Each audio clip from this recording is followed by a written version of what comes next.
여기 한 소설을 읽고 있는 주인공이 있습니다. 그건 바로 멸망한 세계에서 살아남는 3가지 방법이라는 소설이었죠. 하지만 어느 순간부터 이 소설을 보는 건 주인공뿐이었고 3000화가 넘어서야 10년이 넘었고 마지막 화를 읽게 된 주인공, 그리고 그 앞에서 주인공이 다니는 회사 최고의 인기인 유상아와 지하철에서 마주하게 됩니다. 그리고 소설을 읽고 있는 것을 숨기는데요. 비록 남에게 이야기하긴 부끄러울지 몰라도 매일매일 반복해온 그 일이 오늘만은 다른 이유는 10년을 넘게 매일같이 꾸준히 읽어온 판타지 소설 멸살법이 오늘 완전히 끝나기 때문입니다. 1화의 조회수가 1200대, 10화가 지나면서 20으로 급감했고 지금은 이 소설의 독자는 주인공 김독자뿐이었죠. 그리고 작가님에게 마지막 감사 인사를 남기는 주인공이었습니다. 그리고 몇 분 후 이 작가에게서 쪽지가 날라오게 되죠. 김독자에게 감사의 인사로 특별한 선물을 주겠다고 합니다. 그러자 갑자기 타고 있던 지하철에 불이 꺼졌고 지하철이 급하게 멈추게 됩니다. 그리고 마침 작가가 말한 7시가 되자 이들의 눈앞에 한 도깨비가 나타났죠. 그리고 이 도깨비는 멸살법에서 줄곧 비극의 서두를 열었던 바로 그 도깨비였습니다. 그리고 이 도깨비의 심기를 건드린 한 학생은 그대로 득사해버리고 말죠. 성자들이 입장했다는 문구와 함께 이들에게 나타난 시스템 문구, 하나 이상의 생명체를 죽여 가치를 증명하라고 하는데요. 그리고 이 도깨비는 재미있는 이야기를 보여달라고 하며 사라집니다. 안테나를 뻗은 도깨비, 객실 내에 쓰레기처럼 널려있는 시체들, 피투성이가 된 채 떨고 있는 직장인들, 노약자석에서 기도하는 할머니까지 이 상황이 믿겨지진 않았지만 더 이상 의심할 여지가 없었습니다. 왜냐하면 주인공 김독자가 10년을 넘게 읽어온 소설 멸살법이 현실이 되어 눈앞에 펼쳐지고 있었기 때문입니다.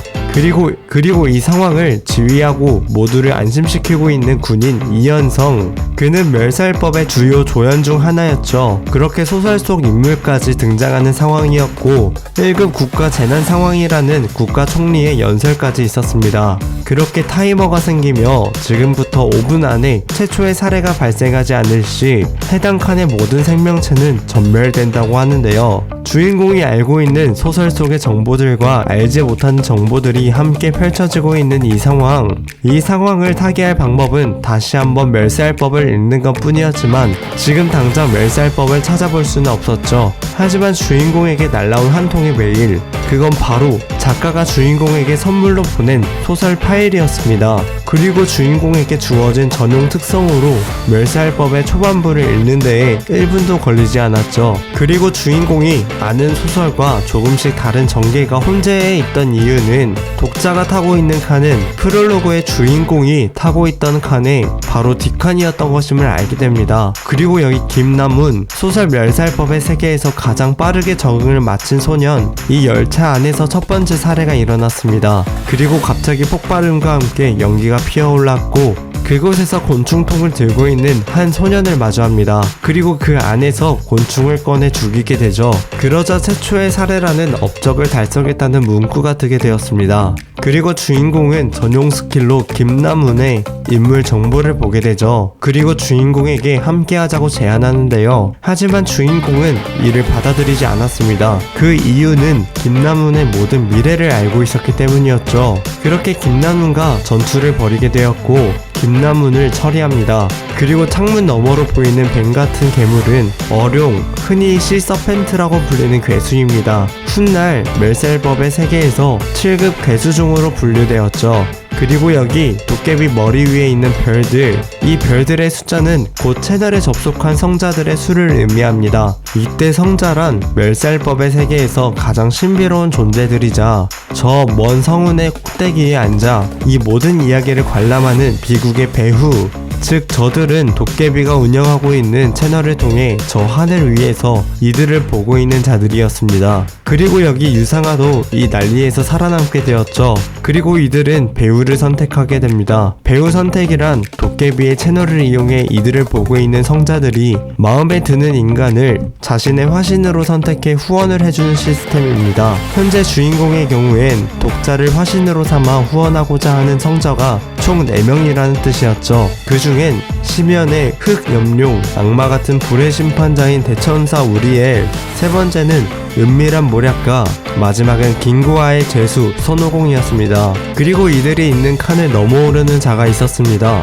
3707칸의 유일한 생존자, 이 이야기의 진짜 주인공이 나오기 전에 지하철에서 탈출하는 주인공이었죠. 그렇게 두 번째 시나리오가 주어졌고, 끊어진 다리를 건너 옥수역으로 진입하라는 시나리오였죠. 이때 죽은 자들이 깨어나 이들을 방해했고, 바로 그때 유상아의 성자가 막대한 손실을 감수하고 시나리오에 직접 개입하게 되며 이들은 위험한 상황에서 모면할 수 있게 됩니다. 그리고 이 마인들 뒤에서 나타난 멸살법의 주인공 유중혁을 마주하게 됩니다. 유중혁은 회기라는 특수한 고유 스킬을 가지고 있었고 이번엔 무려 3회차를 겪은 상태였죠. 그리고 당연히 주인공은 소설 속 인물이었던 유중혁을 잘 알고 있었습니다. 그리고 유중혁은 주인공을 경계했죠. 지하철에서 어떻게 살아남았는지 묻습니다. 그리고 마침 전용 스킬 전지적 독자 시점의 스킬로 유중혁의 생각을 잃게 되죠. 회기를 세 번째나 경험한 유중혁은 주인공이 타고 있던 칸에서 살아남아야 할 자는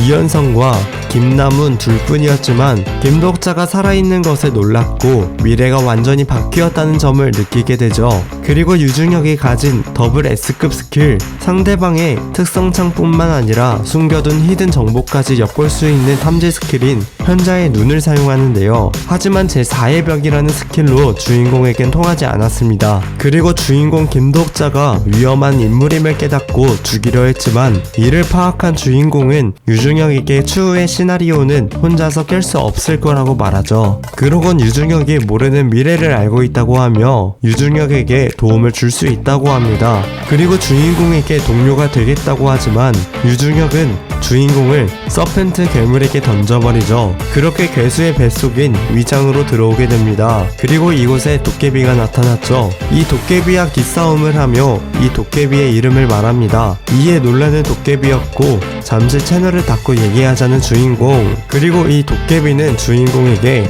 어떻게 스타스트림 시스템에 대해 알고 있냐고 묻습니다. 스타스트림이란 성류 방송이라고도 불리우는 이 시스템은 전 우주를 상대로 한 중계 활동이고 구독자는 저 먼 은하의 꼭대기에 있는 성자들이었습니다. 이때 배우는 주인공과 같은 인간들, 그리고 그 둘을 잇는 이야기꾼이 바로 도깨비들이었죠. 그리고 비영에게 도깨비 왕이 되고 싶지 않냐라고 묻는 주인공, 그리고 자신과 계약을 하라는 주인공이었죠. 그렇게 주인공은 비영에게 채널과 스트림 계약을 맺자고 하는데 이때 스트림 계약이란 본래 도깨비와 성자들 사이에 맺어지는 계약입니다. 성자들은 자신의 화신을 특정 채널에 출연시키고 도깨비는 해당 성자의 화신이 벌어들이는 코인의 일부를 수수료로 받는 것이었죠.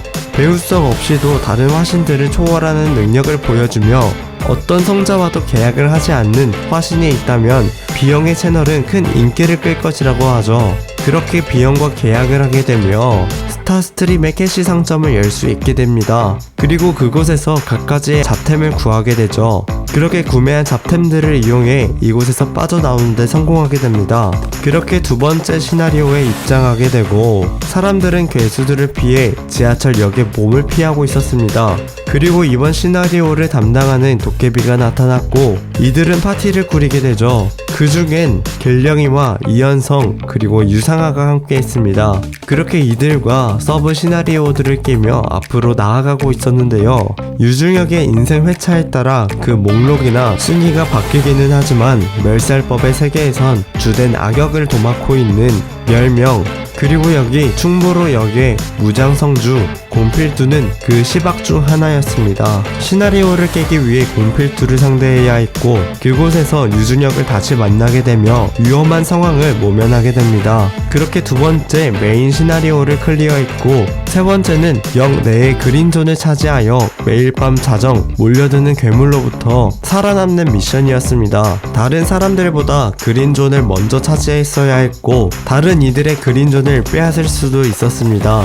오직 한 명만 거주할 수 있는 곳부터 공필두가 차지하고 있는 땅처럼 무려 70명이 거주할 수 있는 곳까지 다양한 그린존이 있었습니다. 그렇게 그린존을 찾기 위해 흩어지는 김독자와 그의 팀원들, 그리고 주인공은 이 시나리오를 파괴하기 위해 소설을 읽고 있습니다. 그리고 도깨비가 빈 메모장을 보고 뭐하고 있는 거냐며 화를 내는데요. 사실 시스템의 최고 관리권을 가진 도깨비나 성자들은 이 텍스트를 읽을 수가 없었습니다.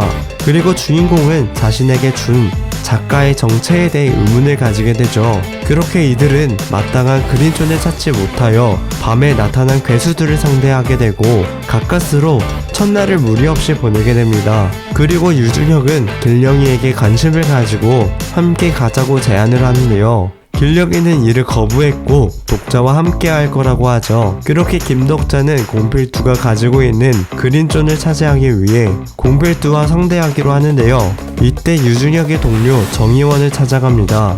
그렇게 정의원을 설득하고 이들과 함께 공필두가 있는 그린존을 향했죠. 마침 이때 이현성의 특성이 진화하면서 새로운 성운이 개방되었습니다.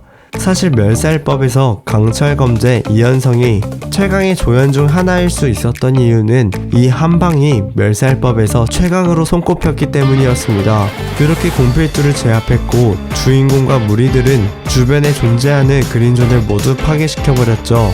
이로 인해 일수에 맞춰 생성 예정이던 괴물들이 한꺼번에 등장하게 되었습니다. 그렇게 가만히 있을 수 없었던 공필두는 함께 자리를 방어하게 되고 그리고 공필두는 힘을 잃어가고 있었습니다. 화신을 통해 스스로의 존재와 설화를 세계에 퍼뜨리고 기억시킬 수 없는 성자는 끝내 잊혀지고 사라지기에 공필두가 죽어가는 모습을 마냥 바라보고만 있을 수 없었던 성자였지만 공필두는 큰 위기에 처해 있었고 성자는 아무런 반응이 없는 것으로 보았을 때 성자의 코인이 바닥났다는 뜻이었죠. 김독자는 이를 눈치챘고 공필두의 성자 디펜스 마스터에게 계약을 제안하는데요.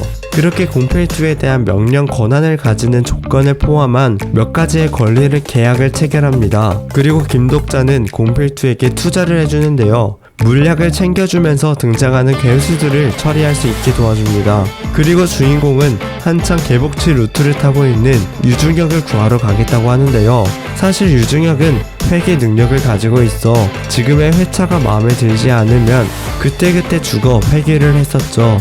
그리고 지금 주인공은 유준혁을 구하러 가겠다고 합니다. 그렇게 이들은 영화 상영관으로 향했고 여기서 한 시스템에 의해 포스터에 깃든 극장 던전으로 들어가게 됩니다. 그리고 땅이 울리기 시작하더니 티라노사우루스가 나타났죠. 그렇게 이들 모두가 합세하여 티라노사우루스를 처리하는 데 성공하였고 이곳에서 아이템을 얻었습니다. 그리고 티라노를 처치하며 얻은 드랍템, DNA 앰플까지 얻게 되죠. 그리고 이 아이템 없이는 이 던전의 마지막 층을 깰 수 없다고 하는데요. 그렇게 두 번째 영화도 클리어한 주인공과 그의 일원들 지상 5층 보상의 방에 입장하였고 진짜 성유물급의 성능은 아니지만 복제품 버전의 특색을 갖춘 A급 수준의 아이템들이 있었습니다.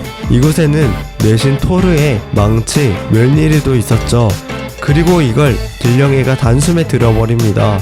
주인공은 이곳에서 외장 강화 수트를 챙기게 되죠. 그리고 다음 영화 안으로 들어가게 되었고 이곳은 역사적 사실을 토대로 만든 이순신 관련 영화 마침 해상전신 이순신을 성자로 둔 화신 이지혜가 있었습니다.